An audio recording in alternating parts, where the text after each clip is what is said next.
I can't get over the amount of skunk cabbage you have here. Well, It's again, insane. Yeah, I put all this at about 1 foot spacing. All this.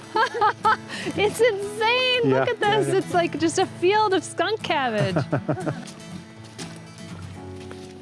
And Steve, you're kind of like the OG in mushroom cultivation here, aren't you? The OG. Let's see, I didn't think there would be a demand for this kind of stuff, so it was more the community of people I hung out with were really into some foods from Japan, let's put it that way. The macrobiotic diet was influential. That was popular back in the day. It was. Yeah. And actually there are still macrobiotic people around. Yeah, and there's some really good macrobiotic restaurants in New York that I enjoy eating at. Oh, yeah? So there's a few that stuck around, yeah. Oh, okay. Well, anyway, we're talking, in the 1970s and 1980s, and so at that point, the only mushroom in the U.S. really was the white button mushroom, and things like shiitake were as part of the macrobiotic diet. So, we're talking about health awareness, and it was a time in the culture where we were starting to think about food as medicine, and food is healing, and so people looked at the macrobiotic diet as a healing diet. So my introduction to this was a lot of our community was macrobiotic. When we were sourcing things for the macrobiotic diet, it was stuff we couldn't grow. It was seaweeds, and basically you have shiitake every day in your miso soup.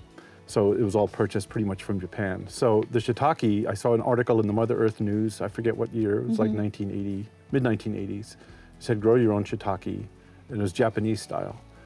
So when shiitake did get introduced to the US, it got introduced, the people that really took it on, and again the demand was low, was the people that were growing the white button mushrooms indoors, so indoor cultivation, which you can do, and you will get shiitakes.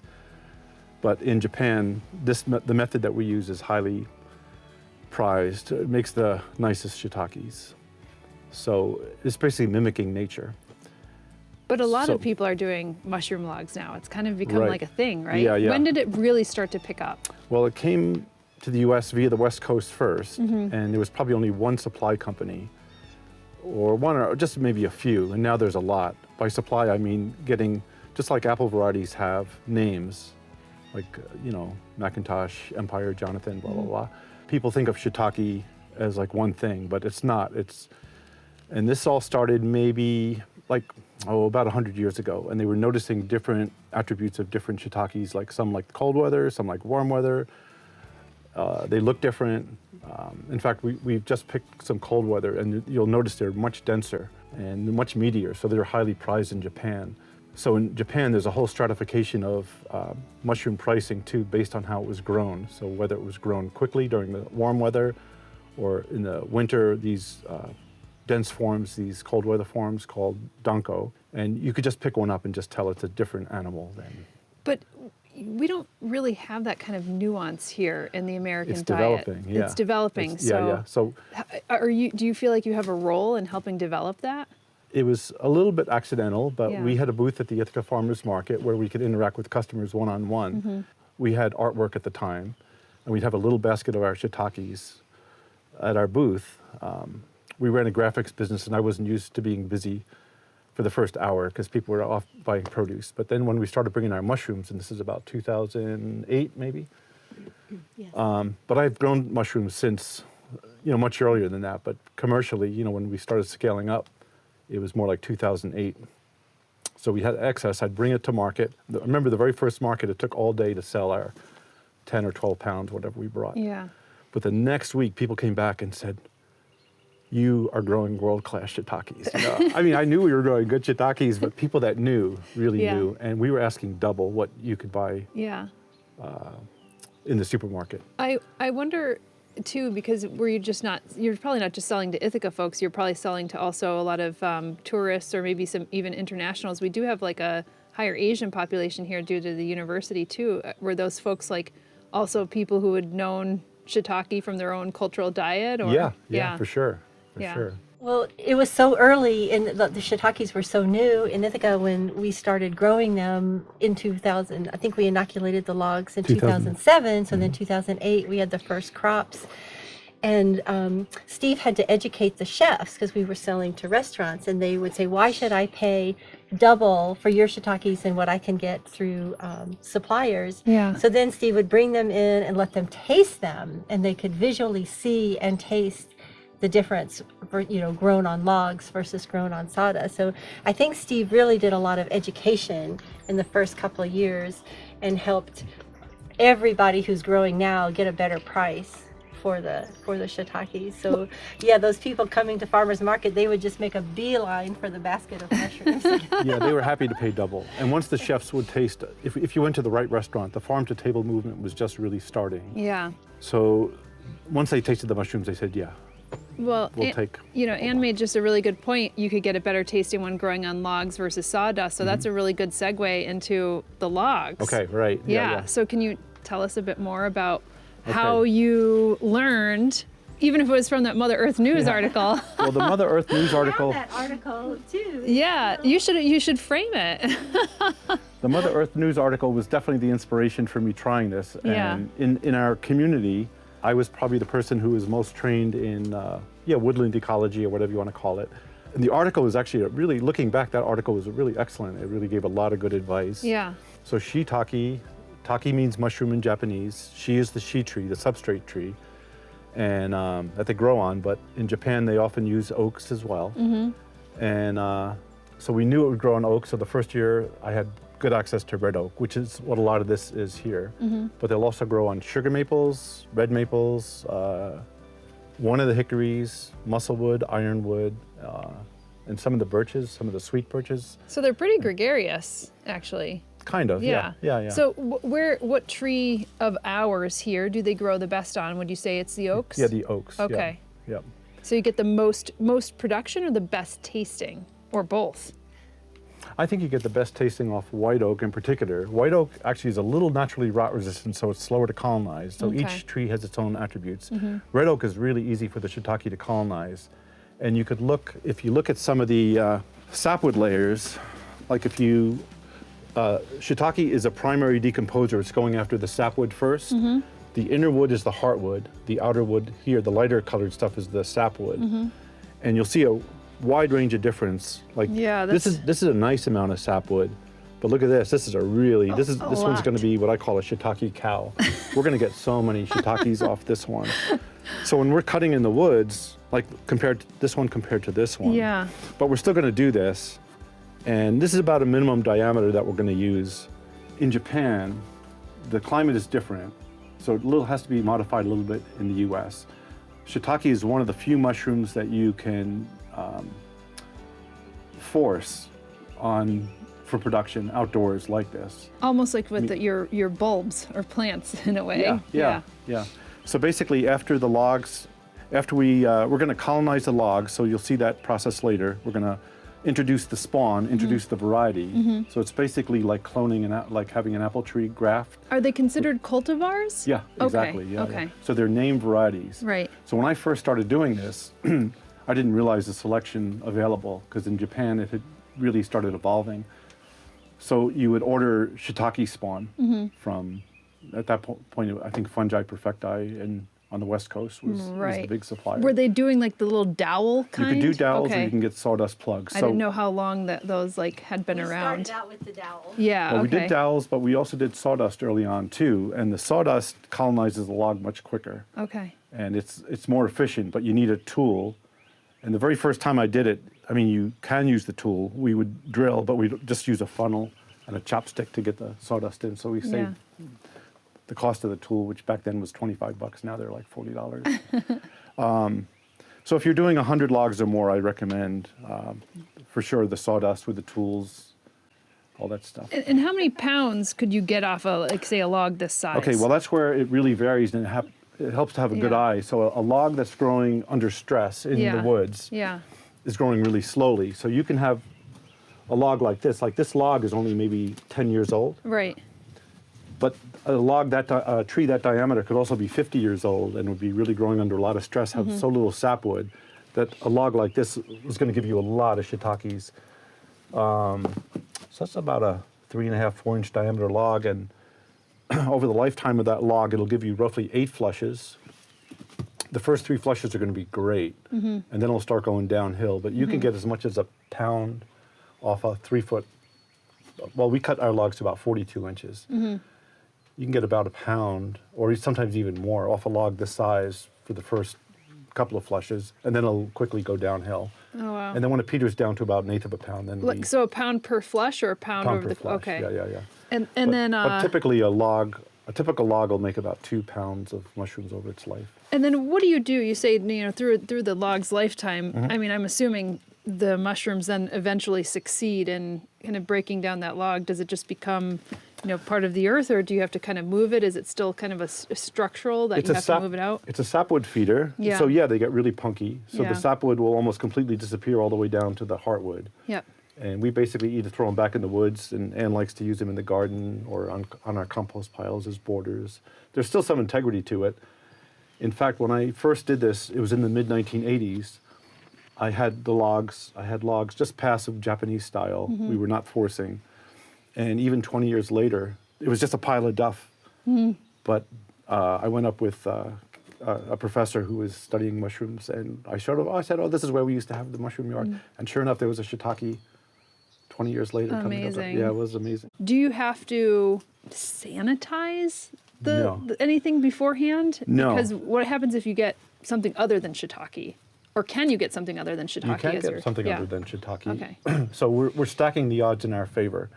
Basically, the tree does have an immune system. So we're cutting the logs during their dormancy. So when the winter buds are still tight, so the nutrients are tied up in the sapwood. They haven't really gone out into the leaves yet. Right. So this is going to maximize shiitake food, which isn't to say you couldn't cut during the summer. You'll still get shiitakes. Right. Anyway, there is an immune system in the tree. Once you cut the tree, the thought is that it'll have an immune system and it could fight off the shiitake that you're introducing. So we usually wait a couple of days, but you could wait a couple of months. And what's happening now are spores are landing on all the logs every day. And there's like probably 10,000 spores hitting every log every day that want a piece of this log. Right. But their colonization is going to be pretty slow. And it'll be things like turkey tail, which we don't actually mind a little bit Yeah. of turkey tail, and they'll Yeah. coexist. When you see 100 shiitake logs out there and they're all going off, Yeah. I never get tired of it. So in Japan, Yeah. the climate is much more humid. So after they inoculate, and they also have a lot more storms, thunderstorm type things. So that's always making forcing happen. So in the U.S., especially if you want to get predictable production, you can take a log when the mycelium are physiologically ready, meaning that they've digested enough carbohydrate to support a flush of mushrooms, because it's energetically expensive for them to do that. And then the temperatures are right. And if you soak the log in cold water, the coldest water you can get, which in our case is our creek, it induces a forcing response. And that usually takes, from the time you're taking it out of the water to picking mushrooms, it's about a week to 10 days. So that's important to be able to do that, especially if you're selling, I would imagine, at the market or at restaurants where you have to guarantee a certain amount Right. to somebody. Yep. The Asian cultures are pretty much about dried mushrooms. It's much more efficient in a way to do it that way, but especially in Japan, where the climate is much more conducive to a longer season and natural flushing, they don't have to do this. But this is how it was introduced to the U.S. Yeah. And this is what I started doing. And now we're actually in the midst. The American public is starting to accept dried mushrooms as well. Yeah. The flavor gets more intense, and you actually pick up certain nutrients too by the drying process, especially vitamin D, if you're sun drying. So if you're in a dehydrator versus like sun drying, they'll have a different kind of. Right. Okay, They interesting. need yeah. that UV exposure. Yeah. So. Fascinating. What I like about this too is that it's integrating us into our woodlands, our woodlot management. This is part of. We never take a tree down thinking this is just going to be for shiitake. Oh, this is going to be a great shiitake tree. Let's cut it down. It's always part of some sort of woodlot management.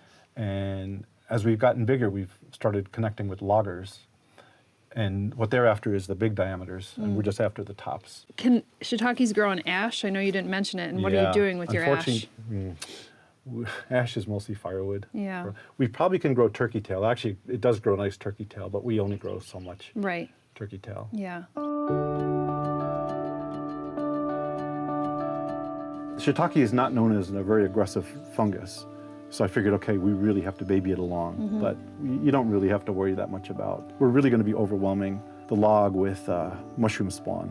This So- may seem ridiculous, but I kind of have to ask it because, obviously in the plant community, when you introduce a new species into a habitat, Right. sometimes it could invade. Right. Is there any issue, especially with shiitake being so young, is there any issue of shiitake spreading into? That was the delay in bringing shiitake to the U.S. The USDA had to clear that shiitake would not be an invasive. So they did realize that it's a very shy mushroom, and there are hardly any. It's never escaped into the wild in our yard, and it's had plenty of opportunity to.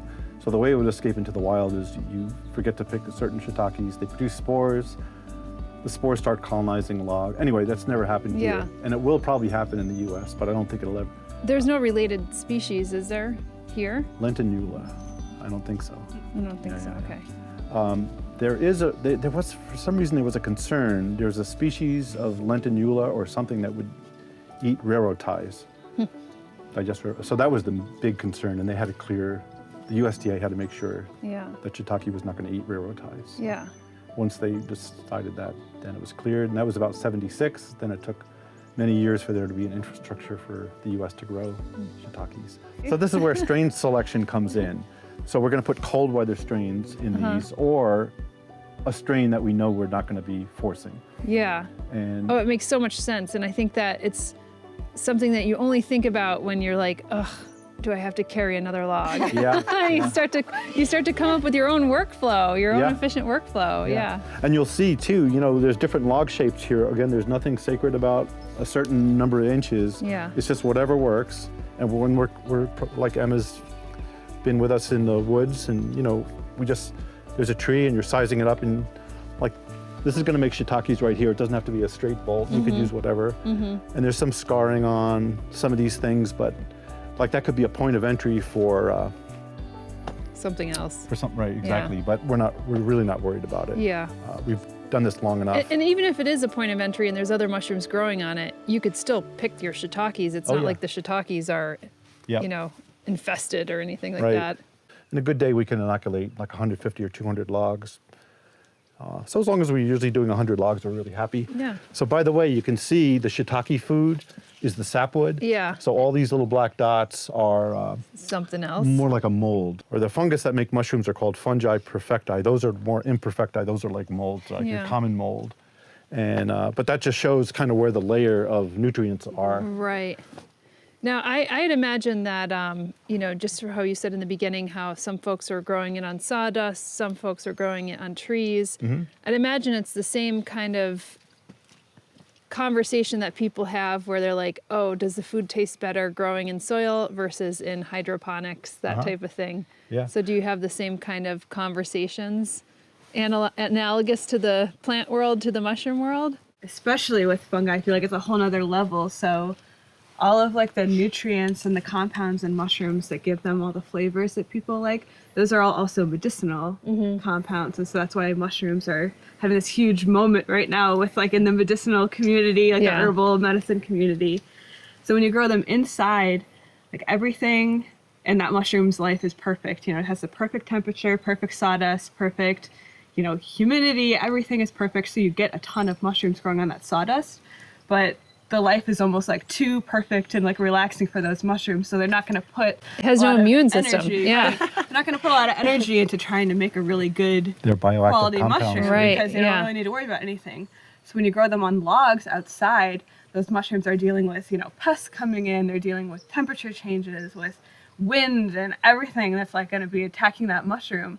And so they're going to try and put so much effort into protecting that fruiting body because they want to be able to reproduce. And so those mushrooms are not only like so much more tasty and dense, but they're also so much more compact with all those medicinal components. Do people ask you then about the parentage? Because I'm assuming even when you buy like a little turkey tail tincture or whatever it is, reishi, I never always thought of asking about like where the parentage is. Like, is that usually shared? Do people ask that? I feel like mushrooms are only just now starting to become Yeah. really known and recognized. And so people don't know to ask those things. And so like a lot of places will use like even just like mycelium in their like teas or tinctures or whatever. Right. And that has like no really value to it, like medicinally, and Right. people don't really know the difference, like to ask. Yeah. But it is like just now people are starting to like realize it. This is like really waking me up, because it's like kind of like if I went in and got like some, you know, mushroom medicine or whatever, I would want to know where that's coming from. Like, are you growing it on sawdust, or are you growing it in like, you know, the outdoors in a vigorous environment? mushrooms Yeah. Even culinary I wanted them wise, like, struggled. Yeah. you can taste the difference. You know, Yeah. If you were to buy a shiitake from the store that was Yeah. grown indoors and then eat one that was grown outdoors, like there's a very obvious, even like, you know, the way it looks. is But different, as the a way it tincture, feels, can you like- taste the difference? That's the other question, though. As a tincture, Probably not. it'd be People have- hard, right? Well, Because people you have have. told us they can tell that our tincture is strong. Right, Stronger okay. than others. Okay. But we did. But maybe you um, just use higher alcohol, Kent. No. No, we actually. I was getting wasted on your tincture. we give it to, my mom just turned 100 and she Yeah. takes a tincture every day. She says, I love starting my day with a little vodka. We did do a taste test, like maybe in 2009 or 10. We had a local chef. He was the original owner of the Hazelnut Kitchen. Yeah. And he cooked them all the same in a little olive oil and salt. And Yeah. then we asked people, and we invited other chefs and other foodie people. And Steve asked them to use adjectives, descriptors. So they would taste them. And so there was very close range in like the oak, the maple, hickory. The flavor was different. They could Yeah. tell differences. Yeah, people Yeah, would say the sugar between- maple ones are sweeter, they're softer, they have a different texture. Interesting. Yeah. So like Emma was saying that, you know, whatever you're growing on, the different logs, whether it's an oak tree or Yeah. a beech tree or a maple tree, Yeah. it has a different chemistry. Yeah. So I'll it- tell you what, Those some of the compounds, shiitakes yeah. that I get in the supermarket, they taste like nothing. Really? Huh, Yeah. I mean, you're like, really? Because I've never had a Those might supermarket be- one, because I grow my own They shiitakes. must Okay. be the sawdust. So Yes. the sawdust ones, so all the others were really up high, very close, and then there was Yeah. a big gap, and the Yeah. sawdust ones were way down. Wow, People fascinating. said, you know, they're good, they're shiitakes, but They would use the word insipid, came up a lot. Insipid. Yes. Interesting. Yeah. I thought that was a good adjective. Yeah, that is a great adjective. It's like if a euphemism would be, maybe it's subtle. Yeah. So did they like the sweeter kind with the sugar maples, or did they like the? It's a personal taste. It's a personal taste. Like the chef at the Yeah. Hazelnut, the original chef there, his name was Jonah, and he loved. By the way, there's only one hickory that really makes shiitake, which is bitternut hickory. Bitternut. Okay, we have a lot of shagbarks. No shagbark. bitternuts. Yeah, no, it doesn't work. But anyway, hickory does have this spiciness that you can even, when you're even drilling the log, you can pick up the smell of each log. Yeah, And so the mushrooms pick up that biochemistry. fascinating. So now we've also had, this is another thing, is the hickory would make great mushrooms, bitternut, but a lot of times they'd be tiny. So the things we worked on, it took us about 5 years to find strains that would make big enough mushrooms to make Yeah. the hickory worth it.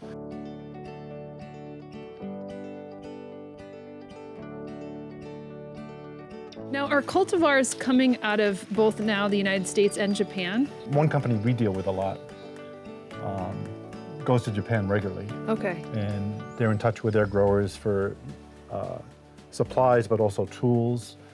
And then they rely on growers like us to give them feedback. Yeah. To see, okay, because I called this particular company and I said, boy, you know, the hickories are giving us great mushrooms, but they're tiny. Yeah. And they knew exactly what we were talking about. Then Wow. they'd say, oh, try Jupiter, Yeah. like the planet, you know, it's supposed Yeah. to make big Yeah, big mushrooms. shiitakes. Yeah. And so we finally found some strains that, a strain called Night Velvet from this company makes really nice shiitakes on Nice. hickory. So Nice. the bitternut hickory in particular was a tree that moved into our woods heavily. So that's that's part of our woodlot management is to kind of thin out the hickories. They came in really thick. Wow. And they'd be perfect pole size for shiitake. Yeah.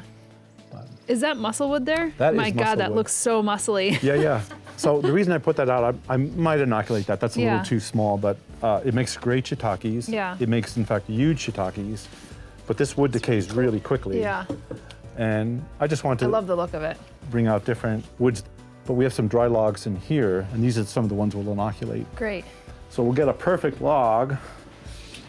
And again, I used to be much more fussy about length and things like that. And I often didn't like bark scarring, and maybe Yeah. we'd put wax over that, but the shiitake will deal with all this. And might even become a better shiitake with it, right? Yeah, From what you know, Emma was saying. Getting back to our other Yeah. conversation, the way I like to put it is that the indoor grown ones, you're basically getting lazy shiitakes. They're not being challenged. These really are simulating natural grown. So Yeah. they have to deal with adversity. So they're basically reaching into their bag of biological tricks to survive. So they're going to be a much more chemically rich shiitake. I want to see how heavy this one is. Okay. Oh yeah. So this is a really typical, this is like Yeah. ideal log size. Yeah. The company, this is a bit, well, it used to be made from Japan. There's a fellow in the US that makes these bits now. So it's a 7/16, and this is a high-speed angle grinder. Regular drills are about 2,000 RPM. This is more like 10,000, so it makes drilling go really quick. Wow. Have you used one of these before? I have not. Okay. No. I'll have to So give it a whirl if you let me. if you're just, if you're just a regular homeowner, Yeah. your regular Makita drill or whatever works fine. And it's nice to put a stop on it. And Yeah. so this log was probably cut like 2 months ago. So the idea is that we're gonna introduce the mycelial organism. So just like grafting an apple tree, we're putting, this is like a clonal introduction of the shiitake organism. And again, there's nothing sacred about any geometry. It's just, you want to economize.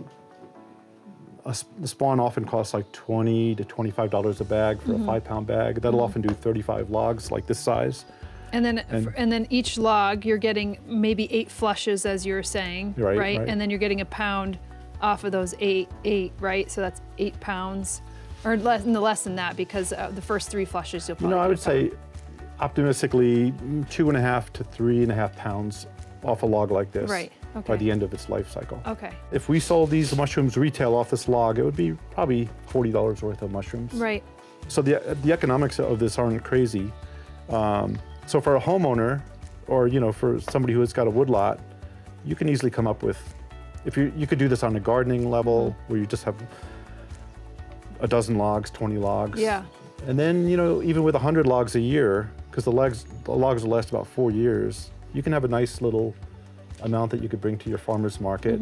But we try to do about 1,000 logs a year at least. Right. So. Okay, so what we're gonna do is drill a series of holes, and the literature often says 6 inches, but you can go up to 8 inches. You can go a little closer if you want, in the row. And we try to avoid knots because that's gonna present a problem for the drill bit. Like if my 6 inches came right there, I would not do that. Yeah. And then I rotate the log roughly 2 inches. So the mycelium travels with the grain really fast, but against the grain much slower, like probably 3 or 4 times slower. So then that set of holes I put a little closer.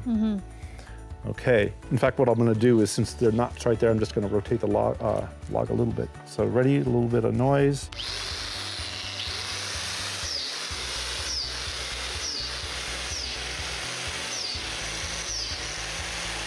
I'm gonna stop right there. Wow, that is super fast. Yeah, compared I to a think we gotta regular get drill. one of those drills.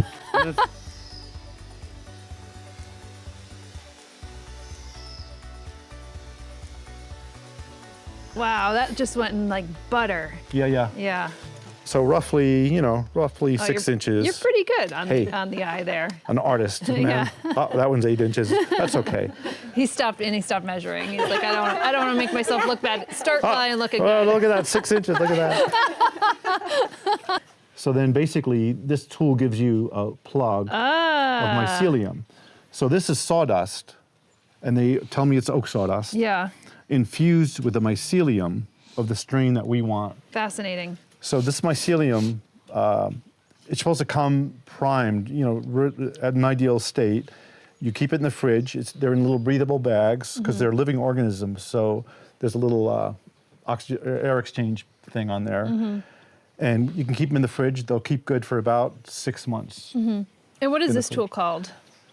An inoculation tool. That's all. Yeah. That's all it is. It's no fancy No. like Japanese term. No, it is a Japanese tool. Okay, so I'll continue drilling this log. Okay.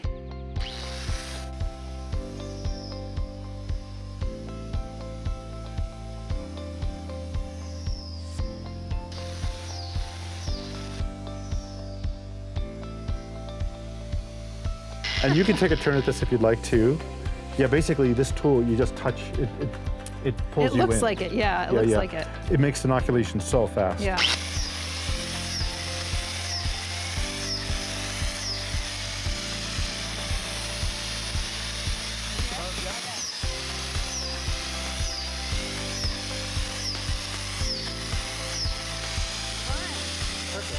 Never used a drill like that before. So we try having this diagonal pattern. Yeah. It's not, again, it's not that important. Yeah. It's going to colonize no matter what, but it's just sort of an efficient way to colonize the log. Yeah. Okay, again, this is red oak, a little bit of lichen growing on it, that's not a problem. But this is like a perfect log, really nice sapwood. This is going to be a good shiitake producer. And let's take this one into the inoculation area. Yeah, let's do it. What's in the witch's brew here? Okay, this is a bag of mycelium. We just Yeah. opened this bag. This is called WR46, meaning wide range 46. It's a very unromantic name. A lot of them have nice names that they try to translate from the Japanese, like Yeah. there's West Wind. Yeah. Yeah, so this is from a company, I don't know if you want to do shameless promotion, Yeah, sure. but this is one of our favorite companies, Field and Forest. And it'll tell you the lot number, so we could actually get any details on when they started inoculating, like if we had any questions, like if something fails. And they actually have organic certification if you want to fun. be certified organic, Yeah. which is nothing about this that is not, we're not Yeah. certified organic. Yeah, it's probably just extra money, and then is, we'll just yeah. like increase the price of your mushrooms. It just, seems a little silly to me in some cases, Yeah. So basically, these tools will deliver a full plug of the spawn, and this table will often accommodate 5 or 6 people, so we can really get this thing going. Yeah. Okay, yeah, actually, Emma, you do that side, I'll do this side. And then so you're just putting them in, and then you do the wax afterwards. Right. And we just usually do a finger test to make Yeah. sure that there's no air pockets. It's actually a very enjoyable activity, It looks like it. It It's looks very- very methodical. very and, zen. And you could get into the zone. Yeah. I can't imagine doing it 24/7, the whole for all the year. But I think probably the doing it for I'm gonna put a yeah, little more in there. and also knowing what you're going to get out of it too at the end. Like you said, you get excited when you see every time you see the flush. Yeah, this is just like planting a garden. If the sawdust mixture dries out, then the mycelium could lose its foothold. So basically, we're trying to buy about 1 month for the mycelium to move from the plug that we've just put in into the wood. And once it starts migrating, then you're fine. So chipmunks and woodpeckers have started cleaning out the holes, so sometimes people get all concerned because, oh, my mycelium is gone. And if that doesn't happen right away, then you're still good. Yeah. When this came into America, this technology, everybody wanted to be so clean about and perfect about everything. People would wax the log ends. Yeah. You don't need to do that. It's a waste of wax. The wax is an expensive part of or it can add a lot of expense. It's cheese wax.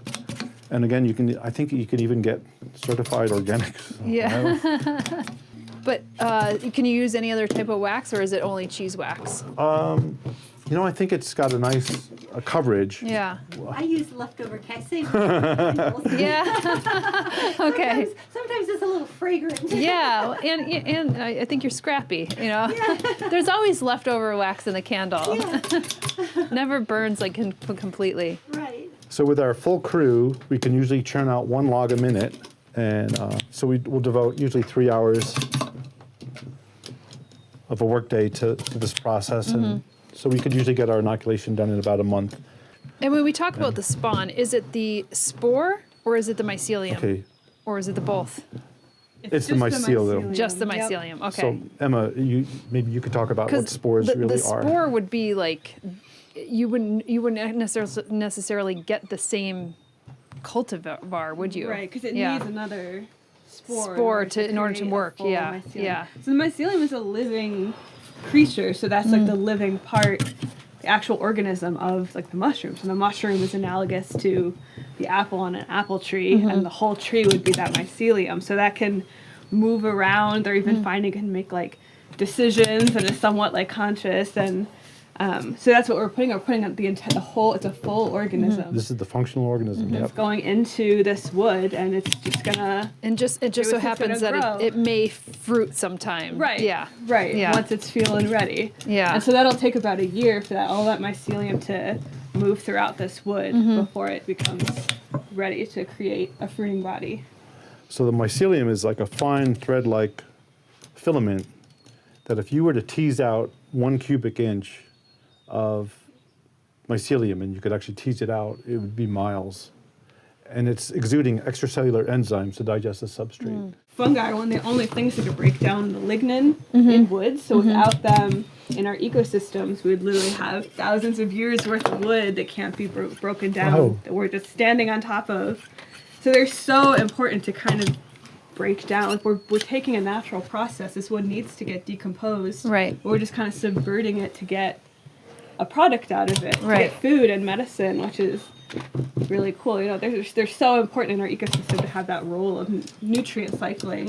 Well, I think they're doing a lot more research on what fungi actually biodegrade certain chemicals or chemistry in our environment, right? Right. But they're almost like force feeding in a way, right? Like would those fungi actually go and break down petroleum products? Right. Or Right. do they have no other thing to eat? Right. So they start to break down petroleum products. And I was like, oh, that's fascinating. Like how Yeah. you're forcing them into a situation where they're Where they have trying to to. figure out like, okay, how can I use this chemistry to create myself, you know? Right. It's unbelievable to me.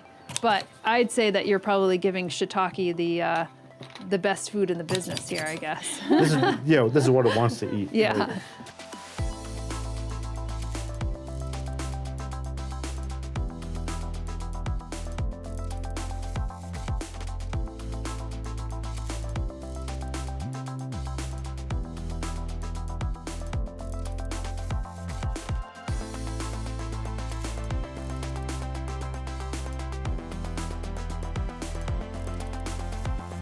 It's been really cool these last couple of years to watch. Yeah. Fungi go from kind of this feared thing, you know, we're such Yeah. a mycophobic, as we were a mycophobic country where, you know, I would bring people out, like foraging, people who had never gone out before. Yeah. They were even like asking, like, oh, is it even okay to like touch mushrooms? Yeah. Because there's just, people are just so scared of them, like ones that could poison you. But in fact, there's not a single mushroom that if you touch it could harm you. Yeah. Even if you put it in your mouth could harm you. It's all just about digestion, where, you know, there's plants out there that can like definitely harm you if you just touch it, like poison ivy. So there's, you know, it's kind of cool now that they're starting to like really are starting to realize. Yeah. Really cool organisms. Well, I always get excited when I see mushrooms. And the other day we went out and we saw false morel. Uh-huh. And those are considered like not edible here. But Right. in Finland, they eat Yeah, them. people do eat them. Yeah, Huh. yeah. And yeah. I had a Finnish girl say, "Oh my God, these are delicacies, but you have to boil them a lot." You Right. know, so I was like, "Oh, Right. that seems like a lot of effort." But I was like wondering, I'm like, how much do you have to boil them in order to, you know, make them edible? I guess, but they're not known as something that's edible here. But they're cool looking, and it was really neat to see in the woods. Really cool. And once now that you have this inoculated and you have the paraffin wax on, these could get wet now. Oh yeah, Doesn't yeah. matter. Yeah, in fact, it's great if they get hit by little rains Yeah. or whatever. And we're going to be covering them with pine boughs in these tight stacks. And our job now is to keep these at high humidity, so meaning 30% or higher. So, Which is usually pretty good, right? In spring and summer here, we have a pretty humid environment. Yeah. Maybe not as humid as Japan, Yeah. as you were mentioning, but. right. The wind is really a force to dry things out. So you really Right. want to try to keep the wind off it. And how was last year in the summer during the drought for you? How does that affect your production? We have great microclimates, especially in the forcing area. So I think we're luckier than a lot of other growers. The creek sets up a nice humidity front, and this creek has never dried up while we're here.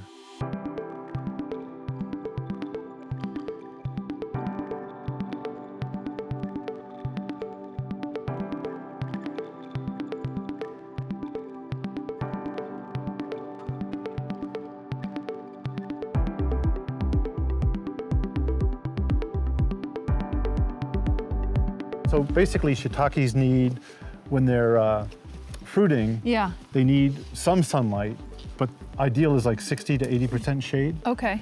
And that's one reason I built all these crazy buildings. And you had the shade cloth as well. And then, Yeah. so I'm throwing extra stuff up for shade. So I even use the dead logs to create some shade. And So here's some shiitakes coming out. Oh, Oh, yeah, yeah, look at look at that. So these are spent Oh, logs that don't- perfect. yeah, ever see the Monty Python thing? Yeah, I'm not dead yet. Yes, exactly. Well, this log is not dead yet. Wow. But, you know, based on the date on the log, we probably deemed that it was ready to come out. That's And, great. They reach a point where they're not worth Whoops. forcing because of all the work.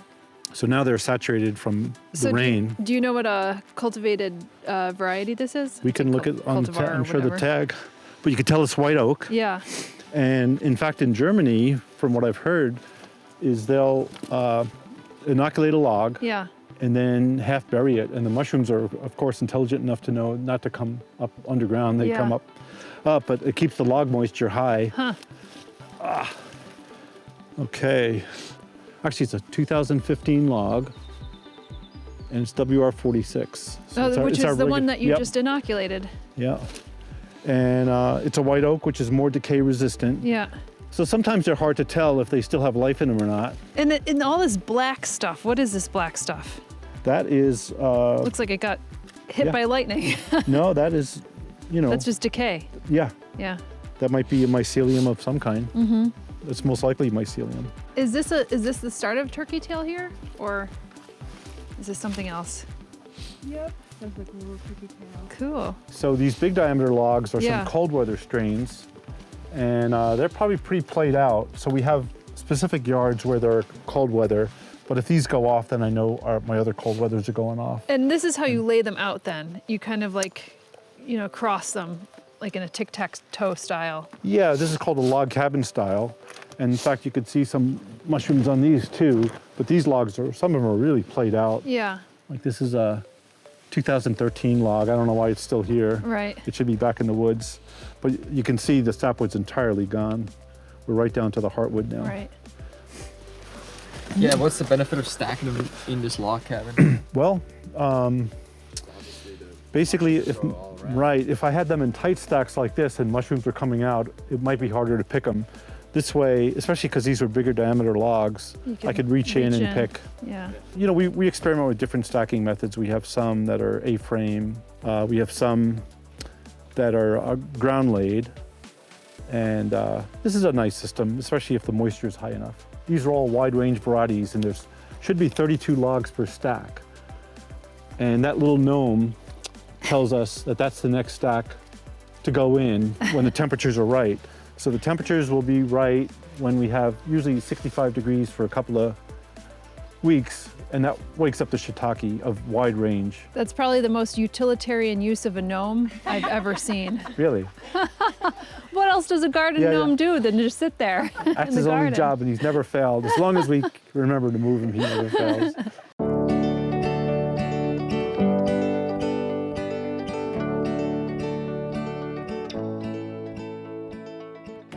So basically, we know we're going to average 1/3 of a pound of mushrooms per log per forcing.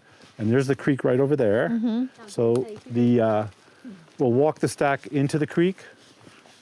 And the creek's really high right now. Is this like skunk cabbage or something growing? It is. Oh my God, so much. I've never seen so much skunk cabbage in my life.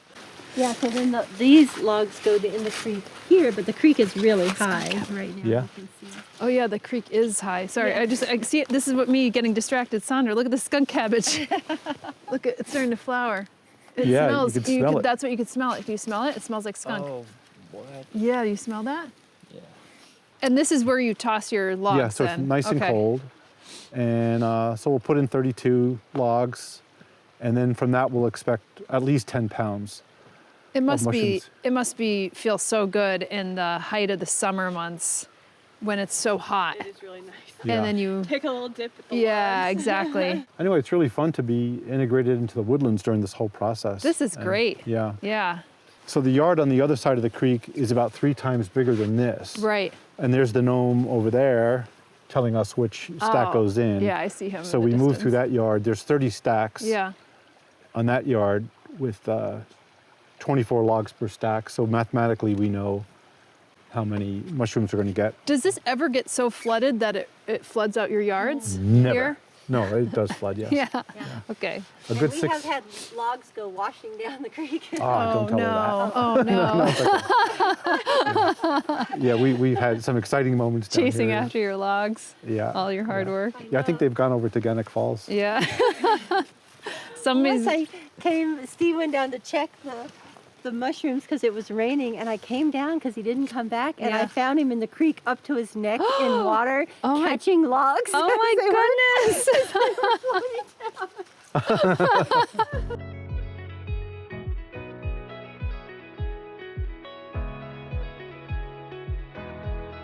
Anyway, this is a nice time to pick the mushroom. Like you could feel that mushroom. It's got extra density. Oh yeah. Oh yeah. It's meaty. This is like one of the summer ones. Yeah. You see how like smooth the top is? This one looks like this is soaked with water, but Yeah. wow, look at the difference there. And the caps tend to be distressed like I was this gonna and say it's like cracked. more carbuncly or something. Yeah. It's like a. Yeah, bellwether gets really I don't think so, but it kind of, that's what it reminds me of. Like a barnacle or something, you know? So that's just another example of that, like more stress, you get denser mushrooms. They're Yeah. more higher in that umami taste. Yeah. They're gonna be much more medicinal too because they've gone through all that stress. So that cracking in the cap is a good sign of that, as opposed to this one's more like smooth. Right. This is a Maybe that's why you found the slugs on this one and not on this one. The slug knows something different. Yeah. Gills are the spore-bearing surface. Yeah. So when the outer edge separates from the stem and the gills start exposing, but this is still curled under, that's like the perfect time to pick a mushroom, like right at this point. Yeah. Because when it starts to pancake like this, it means the spores are really, might have even dropped or are very close to dropping.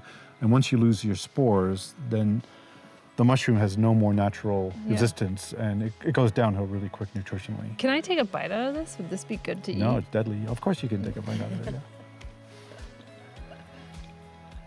That is so meaty. Yeah.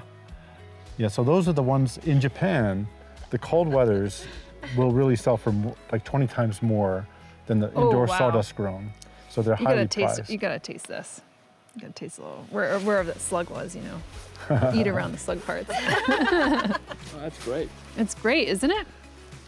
It's very tasty. So nutritionally, you really want to cook a mushroom Yeah. to get the benefit out of it. Yeah. But that's what the chefs do too, is they eat them raw. Yeah. When we take them some, they would eat them raw, and we'd be like, Yeah. Are "What are you doing?" But you really a chef?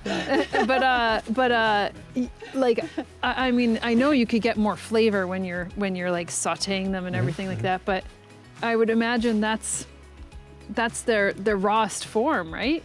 Because when you start to sauté them, they take on other flavors or whatever, even of the flavor of the olive oil or the salt that you use. I'd Okay. imagine. Well, we're getting into other things like digestibility issues. So Yeah. the cell wall structure of all mushrooms is chitin, Yes. which is the same compound as insect exoskeletons. We have no enzymes to digest it. But even a couple of minutes of sautéing will start breaking down the chitin. 20 minutes is really good, like in a soup. You've really broken down the chitin and getting everything into solution. Are you doing dried mushrooms now that you speaking of it? Because Yeah. you said some folks are getting into Yeah. it now for Yeah, exactly. Cool. Yeah, we're getting a lot more Asian customers or people who just know that dried mushrooms are, yeah. Well, really good. Steve, after they do the mushroom tour with Emma or Steve, and they learn about dried mushrooms, everybody wants to buy Yeah. them. Yeah, the dried mushrooms, right.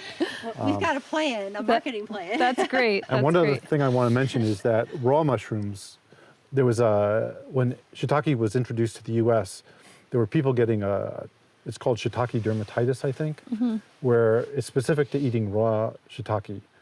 So I So think we'll it's like- start. I'll start itching my face all of a like sudden. it's a streaky rash, and it's like 3% I already of the itch a lot. I'm population. kind of like, oh no, shiitake rash. Yeah. It's not a very large percentage of the population, Yeah. but it was a unique rash to shiitake. It's deactivated by cooking minimally, Yeah. that compound. So Oh my God, look at that! Is a big one. is that another shiitake? Yeah. Yeah. It's like a Oh my God, okay, that's a pancake. yeah. So basically, I mean, it would still be edible. Yeah. We just missed it. And sometimes you'll see a white splay of spores which Oh, yeah. maybe it didn't drop its spores. Is but- that not spores right there, or what is that? No, that Okay. is not spores. That's not spores from this mushroom. It'll be a really fine white powder. Yeah, okay. But I would sometimes take a mushroom like this and grill it on both sides. Like a portobello or something, yeah. And have it as a sandwich. Now, is that the name of the cultivar, or is that a name of like a No. cute name where you're like, hey, No. that looks like a pancake, or is it a type No, I of... just, when they pancake like this, Okay. when the outer edge has no curl to it. I want to know all the like the mushroom lingo. Like, No, that's Hawk Meadow. That's my lingo, right? So like this log looks totally decayed. yeah. It's amazing that it made a mushroom. I mean, that log might be 10 years old. All these spent logs everywhere. Yeah. In fact, these are a bunch of spent logs that we just walked across the creek. Yeah. And you can see the sapwood is pretty much totally gone. Yeah. Okay, this is where we're gonna cross. The creek is way too high. And those are more dead logs Some coming. more, is this like a witch's butter? Jelly fungus? Yeah, it is. This one isn't witch's butter, but it's Anyway, Witch's this butter's yard orange. is oh, about. woodier. woodier. These are edible then, yeah, right? so you can eat these too. Yep. These are tasty. You need to be, these are actually some of my favorite. Really? Yeah, I like the texture. It reminds me of seaweed in a way. Uh-huh. You Yeah. know? So these are actually also some of the lowest chitin content out of any other mushroom. So these you can eat raw. Yeah. Have no problem with it. What's the common name of this one? This is woodier. This is woodier? Yeah. I wonder if it's growing on alder. I mean, I hear it. Well, nice.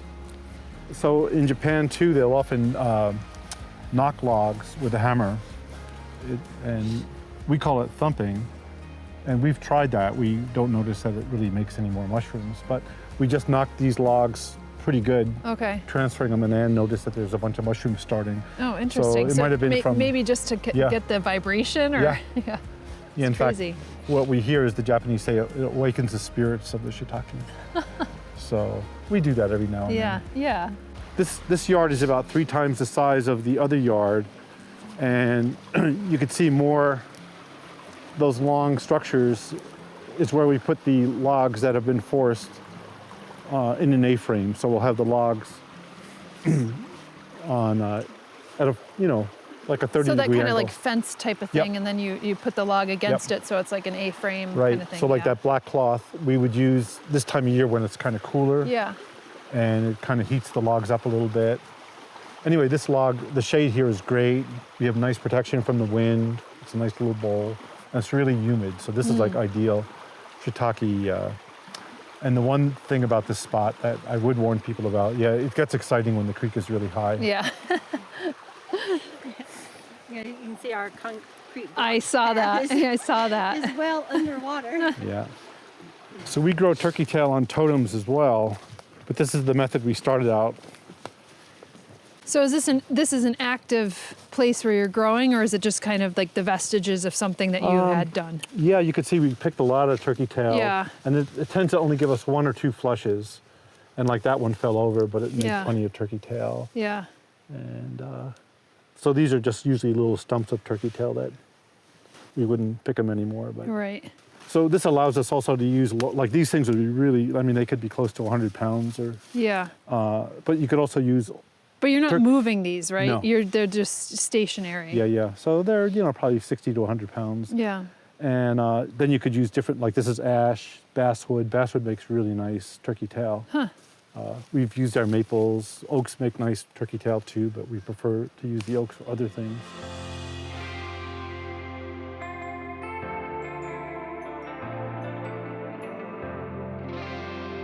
This is also where the logs incubate. So the old pine boughs from last year were covering stacks of logs. So these are what we call tight crib stacks. So the logs are put in these crisscross things, and we only get like as high as we can, kind of like maybe 4 or 5 feet. So this is not the same thing as the cabin stacking. Right. It's just tighter. Right. Is that what defines it more? Yep. Yeah, so it's a Okay. tight crib stack. Yeah. And these are logs from last year, 2020. Right. And the bigger diameter logs are probably cold weather, and the smaller diameters are probably the wide range. Huh.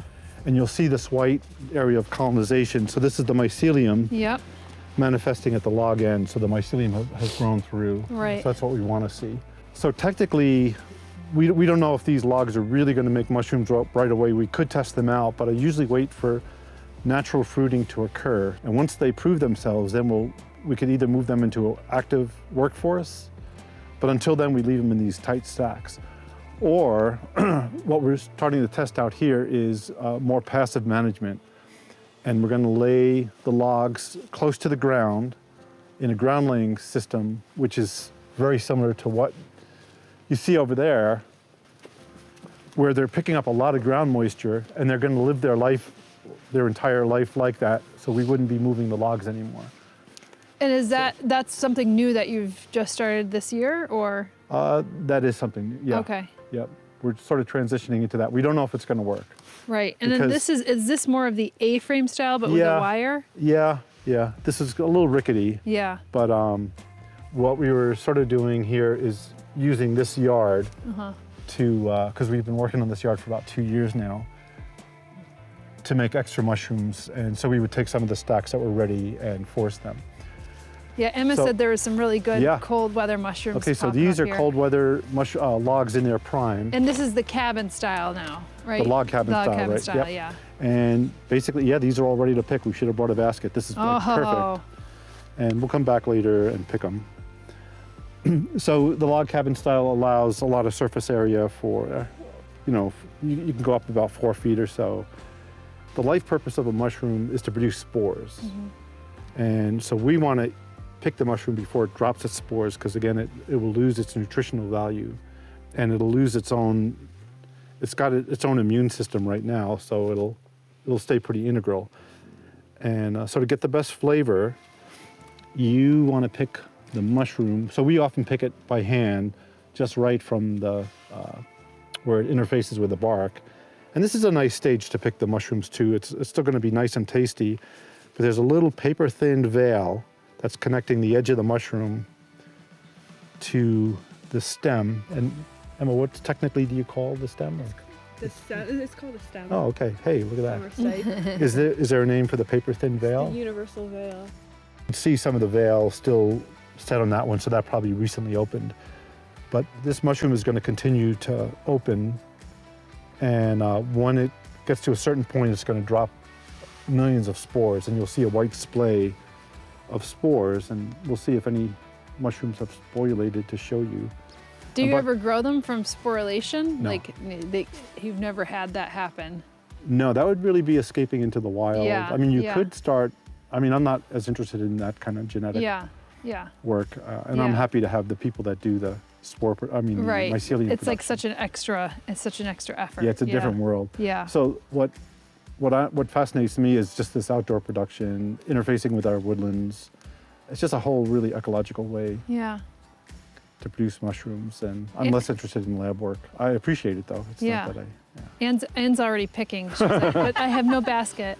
And by the way, I have no basket. like look at this. Oh, beautiful! Like, look at that. Look at that mycelium. Yeah. These are this is a 2019 log, but that's the mycelium really manifesting. These logs are pretty happy. Yeah. And over there too, I mean, they're all making that kind of pattern, that star pattern. Yep. By the way, look at the deep brown color. Like you would never find a mushroom like that in a supermarket. No, you wouldn't. They just don't develop this complex chemistry. Yeah. And this is a perfect time. Again, the veil just broke probably yesterday so perfect time. Do you ever use the stem? Yeah, the Japanese like to keep the stem on their dried mushrooms, and we would chew them. Yeah. But some people like to take the stems off. When you're picking them fresh, the stem is really sliceable and still delicious. But yeah, once you dry it, the stem is really chewy. Okay. And are these like multiple mushrooms growing out of one, or is it kind of like somehow a two-headed mushroom? It's each variety has its own unique things. Like they'll say certain varieties will have a tendency to do that. Yeah. In fact, there's a couple of varieties. Like this mushroom is pickable, so I would pick that as like a little cluster, but I think they're going to break apart. And again, we didn't bring a basket, so I didn't want to bring too many. But you can see the veils. The veils are broken in all of them. This dark brown, it looks so different. It's beautiful. Yeah. Yeah, like that coloration is gorgeous. Yeah, I'm gonna pick. So I'm gonna go ahead and pick this one too. Like, if you guys feel this mushroom, this is like the perfect mushroom. The density of this one too. Yeah. Like, compared to a summer mushroom. It's unbelievable Yeah. because when you think about shiitakes, you think about the typical like insipid shiitakes, as you were saying, on like in the store. They're so thin and like, Yeah. you know, Yeah, the stem is fluffy. Stem is like nothing. This is like a portobello cap, Yeah, you know, yeah. like, you know what I mean? It's like, it's like a true cap, you know, or Yeah. like a It's that like a struggle. yeah, Yeah. stropharia, like the thickness of it or something. I don't know. We don't know anything about. Yeah, look at that color. Grocery Look at the store patterning. Yeah. And shiitake is, one unique thing about shiitake is this white fringe on the outer part of the cap. That's one way you can ID it for sure. It's very shaggy. Yeah. Yeah. And you can often tell the different strains just from the way they look too. This is great. Yeah, so this is pretty much the beginning of the season for us. Well, I love that we're able to capture some of this because just through the process of it and that you have it going on at all points. Like it's not just like you plug them up and you inoculate. You have this going year over year over year. So you're kind of in this rhythm Yeah. of sorts, you know? Yeah.